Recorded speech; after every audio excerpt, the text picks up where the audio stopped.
करेगा वो बड़ा है, चाहे वो कोई भी। जो अच्छा काम करे वो बड़ा। तुम अच्छा काम करो तुम बड़े। तुम अच्छा पढ़ लिख जाओ, अच्छा इलाज करो, तुम अच्छे डॉक्टर बन जाओ, भैया हम तुमसे अपना इलाज करा लेते हैं। तुम अच्छे वकील हो, अच्छा काम करते हो, भैया हम तुम्हें अपना बना लेते हैं।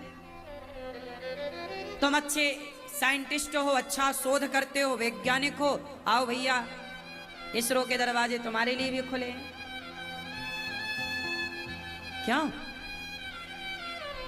जातियां बनी व्यवस्था के लिए, लेकिन समाज में कुछ लोगों ने ऊंच और नीच घुसा दिया। ये ऊंचा, ये नीचा, ये छोटा, ये बड़ा।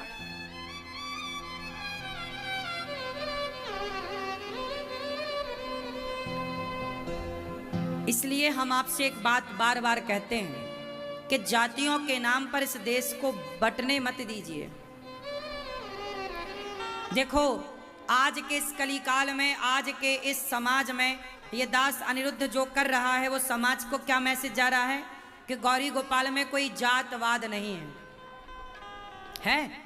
कोई कह सकता है गौरी गोपाल में माताएं रहती हैं, सब जातों की रहती हैं, हर जाति की मां, मैं सबके पांव दबाता हूं, हर माँ के साथ एक सब व्यवहार, एक से प्रेम से पेश आता हूं, कोई भेद नहीं। यहां पर हमने तो अपनी तरफ से भेद मिटा दिया।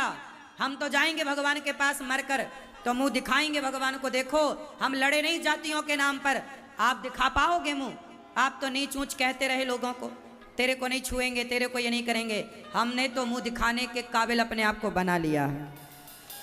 आप भी बना लीजिएगा अपने को मुंह दिखाने के काबिल।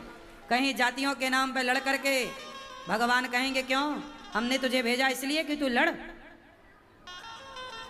लड़ने भेजा है आपको विधाता ने, कि जाओ किसी को बेवजह मारो, बेवजह तड़पाओ, बेवजह परेशान करो, तेरी जाति ये, तेरी जाति ये वो। एक बात बताओ, ये पैसा है? बोलो हाँ, बोलो हाँ। किसका है ये?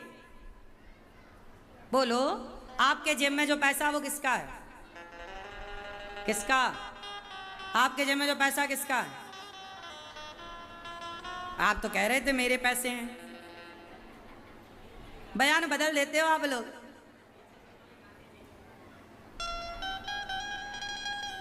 ये पैसा, अच्छा ये बताओ, ये 100 रुपए है, ये अभी मेरे पास आने के पहले किसी और के पास था, उनके पास के पहले उनके पास था, उनके पास के पहले उनके पास था। ये ब्राह्मण के हाथ में भी रहा होगा, क्षत्रिय के हाथ में भी रहा होगा, वैश्य के हाथ में भी रहा होगा, शूद्र के हाथ में भी रहा होगा। जब पैसा शूद्र के हाथ से आप लेने में हिचकिचाते नहीं हो, तो शूद्र के हाथ से पानी लेने में क्यों हिचकिचाते हो?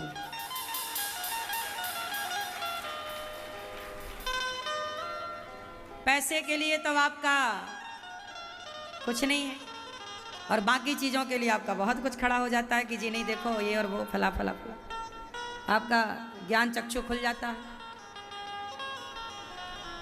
सही है?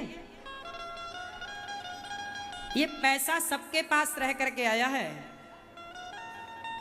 हाँ या ना? भेद नहीं है ना? जब पैसे से भेद नहीं है आपको, तो इंसानों से भेद क्यों करते हो भाई?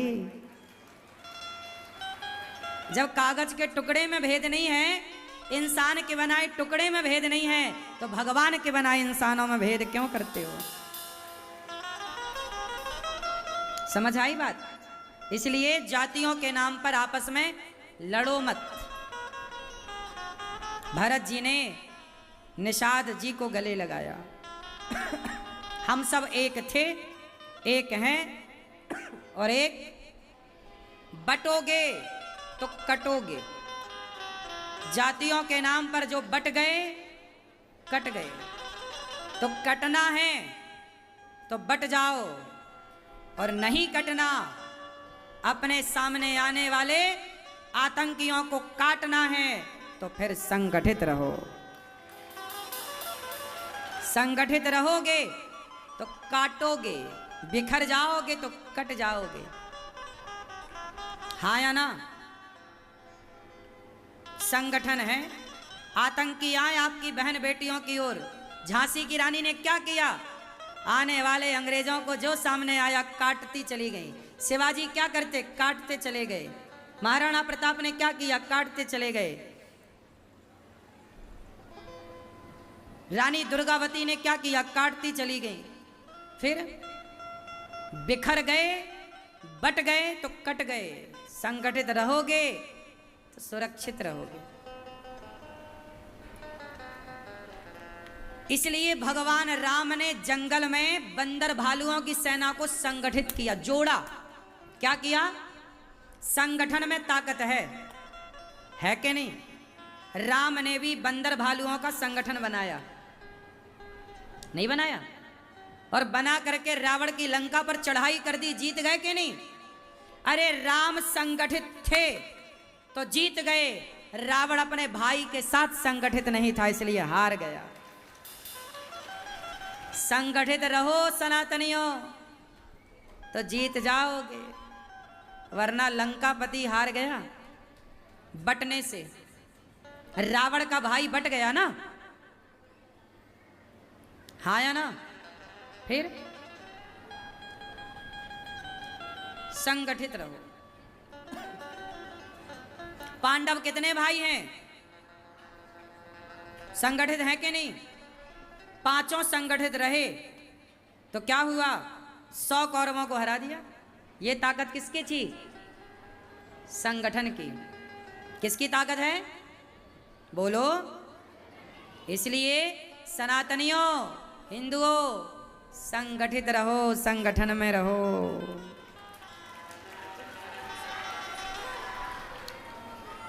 अभी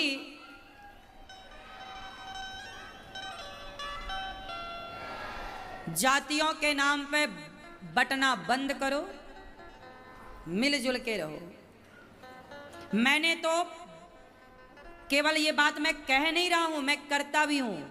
इसलिए मुझे कहने का अधिकार है कि गौरी गोपाल में कोई जातियों का भेद नहीं है। यहां पर है, हमारे यहां सबके लिए द्वार खोले, हर माँ हर व्यक्ति को भोजन पानी, सबके लिए एक सी व्यवस्था, सबके लिए एक प्रकार से पानी की व्यवस्था, एक प्रकार से भोजन की व्यवस्था।